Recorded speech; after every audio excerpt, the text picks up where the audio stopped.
Hi, for those of you who don't know me, my name is Becks and welcome to this journey. I'm so pleased that you've reached out and started a little new experience maybe, or just giving yourself that time for rest and relaxation.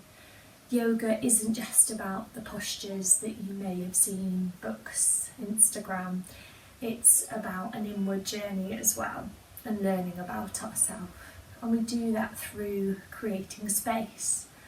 So you're going to have created some space in your day, and then physically you'll create space by opening up the body, using your breath, which is the most powerful tool we have, and focusing your mind.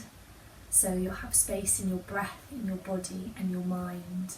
And then hopefully you can add that off the mat as well, carry it through your day, and so everything hopefully will seem a little bit lighter. So there's no need to push your body, it's about listening to your body. It's not forcing anything. And for that reason I just wanted to go through a couple of little flows, or a couple of postures, especially if you've not done it before, for where you might find some little tweaks, or especially if you've got any injuries or aches and pains. So as we are now sat in seated, this may not be comfortable for everybody, cross legs, and if it isn't, don't sit like it.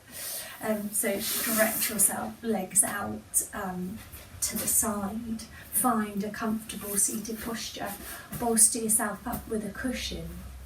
My knee sometimes a bit dodgy and I need a bit of support under that leg there. Sit on it. The most important thing is your body is comfortable for you. We are all completely different. Okay, so that's seated. Then going from our seated position to kneeling. So some of you might be very accustomed to placing the hands out in front, flipping over and tucking the feet out the way. For others that might seem very, very difficult. So the options are to do then is just take a nice deep breath in and exhale, take the arms to the side, either on your cushion or on the floor, uncross the legs and walk the hands around in front of you. Moving the knees so they align under the hips, they're not too close together, feet away, everything's in alignment. Flat palms and really splay the fingers, you're really rooted down so that weight's evenly through the knees and the legs and the arms and the shoulders. Get this way as well. We've got a nice flat back. Now, if you need a bit of support for the knees, roll your mat under. Or again, you can also fold up a blanket or a cushion, pop it under the knees. Hands and wrists. So that might be uncomfortable for your wrists. We're not there too long, but you can take them into tight fists, and that just gives a stronger position for your wrists. Or again, just folding the mat over, bringing it here, or taking a cushion underneath as well. So that's our hands and our wrists, and then coming from here we'll move to a low lunge. So lifting up and stepping your right foot through, okay? So make sure when you do that, if the hands stay down, you're pressing the hips back, so you've got the room, or you're lifting up completely to step it back. So when we're here, what often happens is the foot's too close and the knee goes over. Going to stretch the calf and hurt the knee too much there. And what we want to do is open the hip the opposite side. So make sure that that foot is directly under your knee and you're really rooted with that foot. You're not wobbling, bringing the knee. If I go this way also, bringing the knee in or out. Knee is directly over. And then this back knee, again, you can add an extra layer for your mat or a cushion, and we want to send that knee further back so we've got the space in the hamstring and the hips here. Okay, and again, if the floor's too far away, bring a cushion in, rest your hands here. You don't want to put yourself under any pressure to extend to the floor. Just bring the floor closer to you. So we'll take that on the other side as well. So when you switch over, make sure you've got the space in the hips. Just straighten back, knee in. Keeping my hips back as I then bring my foot through, rooting down from the heel to the toe, knee over the ankle. Again, you can be here, palms down, fists, cushion, and your low. This is our nice low lunge. Okay, so then from there, again, I'm lifting my hips back to give space for this leg to come through. Knees are under the hips again, and we'll lower down to the floor. Two ways of doing this: palms flat on the floor, and if your upper body strength is there, you bend your arms at the elbows, lower so the chin's in line with the chest, and lower down nose, chin, chest, tummy, hips find the floor. So it's quite strong on the upper body, so you can lead with the hips. So you engage your glutes, squeeze your bottom, and lower down the hips. Bending the arms, keeping those elbows in, not like chicken wings. Out they go, and down to the floor. Then when you're here, extend the arms ahead of you, hands further away, and press through the forearms. So this is Salabhangasana. It's which is Sphinx, which is much softer on the lower back. So when you're here, nice long neck.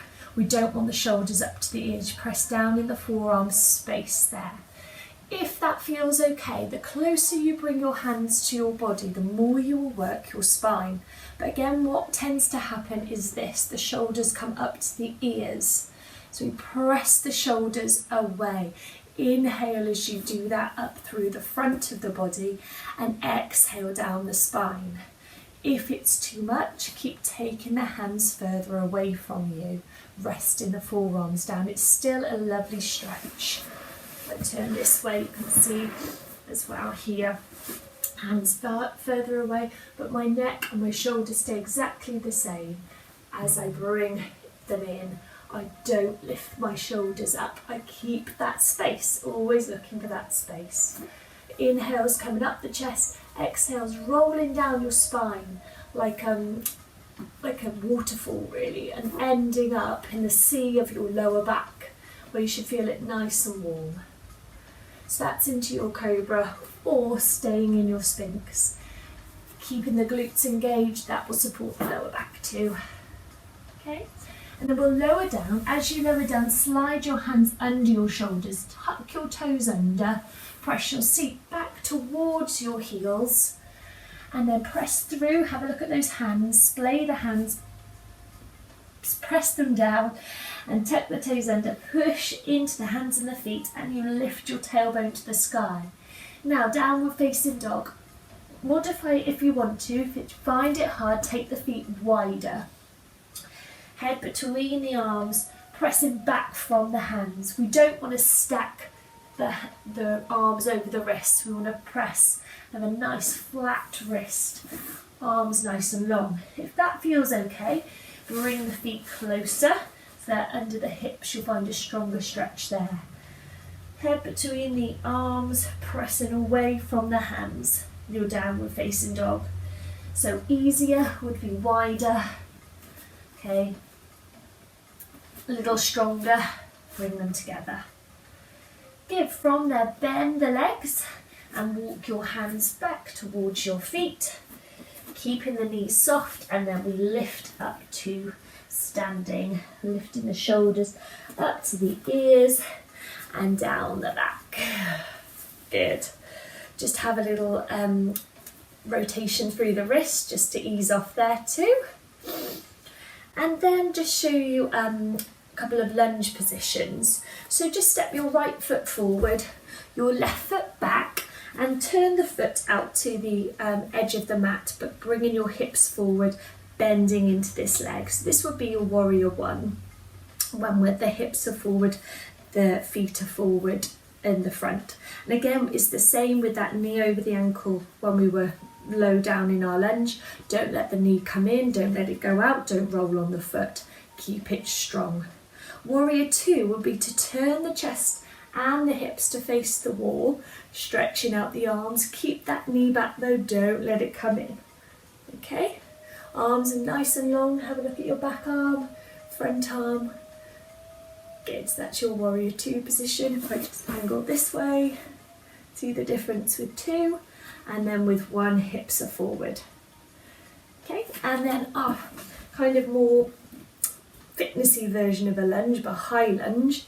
We come off the heel onto the ball of the foot, and we're in train tracks here, that everything's facing forward. And we often bend the back leg down, so the further you take that knee down, the more it will work your legs, so you can just keep it higher. Okay? Now sometimes we come from this lunge, says losing her balance, down to the floor. So I can take it all the way down, and I'm quite comfortable with doing that. But that might be a struggle, so use something to help you. Got my radiator here, grab a chair and come down. So bending the legs down, you come using that support.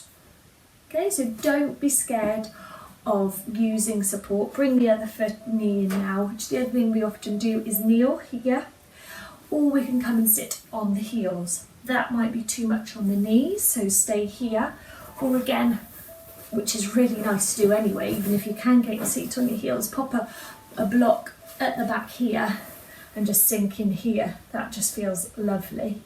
Lets the hips open, no pressure on the knees as well. Sitting here, kneeling. So those are a couple of the postures that we'll do, some little observations to make, but the key thing I'm saying is if something's hurting, don't do it. Use a prop, use a wall, use anything around you that's going to help you. Don't put any strain on the body. I look forward to taking you on this journey. Namaste.